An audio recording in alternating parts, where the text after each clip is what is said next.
Diagonally dominant matrix. Diagonally dominant matrix क्या है? A square matrix A whose element are A, I, K is said to be diagonally dominant if this condition is satisfied। तो सबसे पहले diagonally dominant matrix के लिए condition ये है कि मैट्रिक्स क्या होगा? स्क्वायर मैट्रिक्स होगा।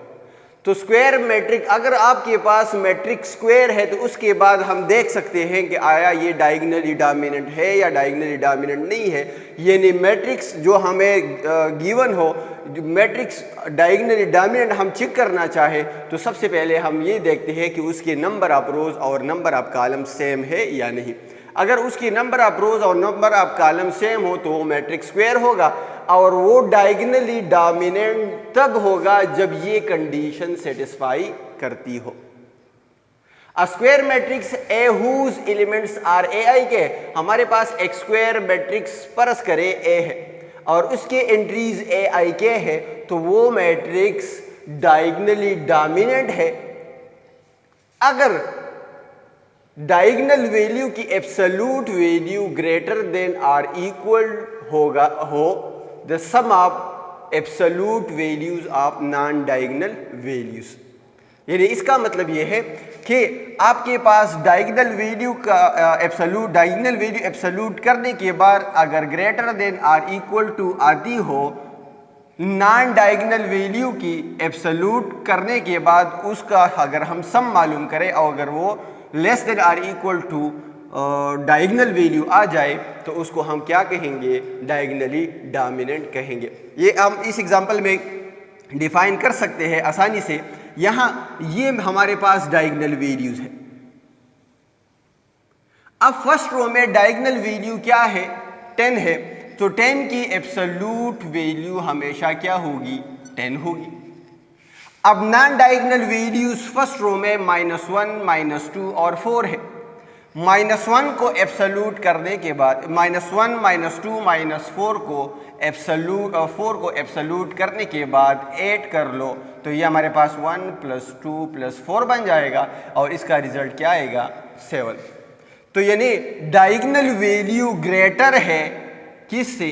7 से। और ये कह रहे हैं हमें कि अगर diagonal value greater or equal to the sum of the absolute values of non diagonal entries, so उस केस में हमारे पास ये डायगनली डोमिनेंट मैट्रिक्स, ये मैट्रिक्स हमारे पास डायगनली डोमिनेंट होगा। इसी तरह यहाँ डायगनल वैल्यू सेकंड रो में डायगनल वैल्यू 9 है तो 9 की एब्सोल्यूट वैल्यू हमारे पास क्या होगी? 9 होगी। 9 के अलावा सेकंड रो में जितनी भी एंट्रीज हैं तमाम को सारी एंट्रीज हमारे पास क्या होगी? एब्सोल्यूट होगी। तो ये -5 भी एब्सोल्यूट होगा और एब्सोल्यूट करने के बाद अगर हम इसको प्लस करें तो 9 आता है and 9 is greater than or equal to 9। तो इस केस में 9 हमारे पास क्या है? इक्विलिटी का 9 इज इक्वल टू 9 है। तो यहाँ पे ये diagonal value non diagonal value की एब्सोल्यूट और सम से जो वैल्यू आ रही है वो भी 9 है तो 9 इज इक्वल टू 9। तो यहाँ इक्विलिटी की कंडीशन सेटिस्फाई हो रही है सेकंड रो में।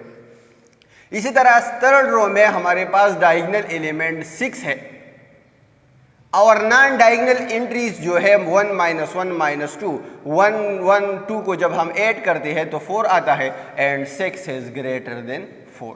तो यहाँ भी ये कंडीशन सेटिस्फाई हो रही है और इसी तरह लास्ट रो में भी ये कंडीशन सेटिस्फाई हो रही है। तो लिहाजा जब हमारे पास greater than or equal to की कंडीशन सेटिस्फाई होती हो तो उस केस में हम मैट्रिक्स को क्या कहते हैं? डायगनली डोमिनेंट कहते हैं। आई का मतलब ये है कि ये ए एक ऐसा एलिमेंट है जिसकी रो और कॉलम की पोजीशन सेम है और डायगनल वैल्यू ऐसी वैल्यू होती है जिसकी रो और कॉलम की पोजीशन हमेशा क्या होती है? सेम होती है। लिहाजा ये A11 रिप्रेजेंट करता है, ये A22 रिप्रेजेंट करता है, ये A33 रिप्रेजेंट करता है एंड ये A44 रिप्रेजेंट कर रहा है। तो इसका मतलब ये है कि ये डायगनल वैल्यूज है और AI के where I is not equal to K, I कभी भी इक्वल टू K नहीं होगा। जब I इक्वल टू K बन जाए तो इसका मतलब ये है कि ये वैल्यू फिर डायगनल वैल्यू बनती है और ये वैल्यू हमेशा नॉन डायगनल वैल्यूज होगी। तो डायगोनल डोमिनेंट मैट्रिक्स के लिए ये कंडीशन हमें दिया गया है और इसका मतलब ये है कि डायगोनल वैल्यूज़ हमेशा greater than or equal to होगी the sum of the absolute value of non diagonal entries. तो इसको हम डायगोनली डोमिनेंट मैट्रिक्स कह सकते हैं। दूसरा जो हमारे पास है strictly diagonally dominant matrix. Diagonally dominant matrix और स्ट्रिक्टली डायगोनली डोमिनेंट मैट्रिक्स में फ़र्क इतना ज़्यादा नहीं है। अगर हमें डायगोनली डोमिनेंट मैट्रिक्स क्लियर है तो हमें स्ट्रिक्टली डायगोनली डोमिनेंट मैट्रिक्स भी क्लियर होना चाहिए। अब अगर हम स्ट्रिक्टली डायगोनली डोमिनेंट मैट्रिक्स की तरफ आते हैं तो सेम कंडीशन है कि इसके लिए भी हमारे पास मैट्रिक्स क्या होगा, स्क्वायर होगा। इसकी एंट्रीज हमारे पास क्या होंगी, ए आई के होगी। और अगर वो इस कंडीशन को सेटिस्फाई करती हो तो ये हमारे पास स्ट्रिक्टली डायगोनली डोमिनेंट मैट्रिक्स होगा।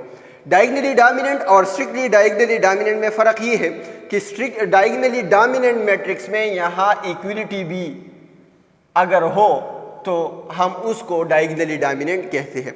अगर यहाँ इक्विलिटी ना हो तब इसको हम क्या कहते हैं, स्ट्रिक्टली डायगोनली डोमिनेंट कहते हैं। यानी इसका मतलब ये है कि हमेशा डायगोनल एंट्री ग्रेटर होगी the sum of the absolute value of non diagonal entries. अगर हम नॉन डायगोनल एंट्रीज को एब्सोल्यूट करने के बाद ऐड करें तो वो हमेशा लेस आएगी द डायगोनल वैल्यूज। यहाँ पर अगर मैं ये एग्जांपल दोबारा लिखना चाहूँ तो हमारे पास क्या बनेगा, ये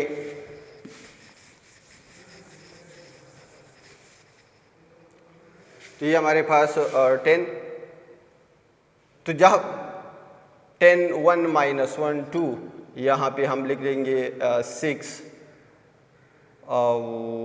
1 1।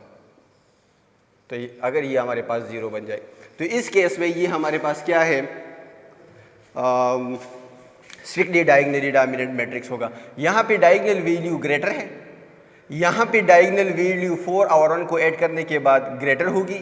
यहाँ पे ये डायगोनल वैल्यू 6 है और नॉन डायगोनल एंट्रीज को एब्सोल्यूट करने के बाद मैं ऐड करूँ तो वो 4 आती है। और यहाँ पे डायगोनल वैल्यूज 5 है और बाकी वैल्यू को एब्सोल्यूट करने के बाद अगर मैं ऐड करूँ तो इस केस में ये हमारे पास क्या बनती है, ग्रेटर आती है। यानी डायगोनल वैल्यूज़ हमेशा हमें क्या, कौन सी वैल्यूज़ दे रही है, ग्रेटर वैल्यूज़ दे रही है नॉन डायगोनल वैल्यूज़ की एब्सोल्यूट और उसके बाद उसकी सम की। सो डायगोनली डोमिनेंट मैट्रिक्स और स्ट्रिक्टली डायगोनली डोमिनेंट में हमारे पास सिंपल फ़र्क ये है कि यहाँ इक्विलिटी सेटिस्फाई होती है और यहाँ इक्विलिटी सेटिस्फाई नहीं होगी। हमेशा diagonal values non diagonal values की sum of absolute values of non diagonal values की हमेशा क्या होगी, ये ग्रेटर होगी। Thank you.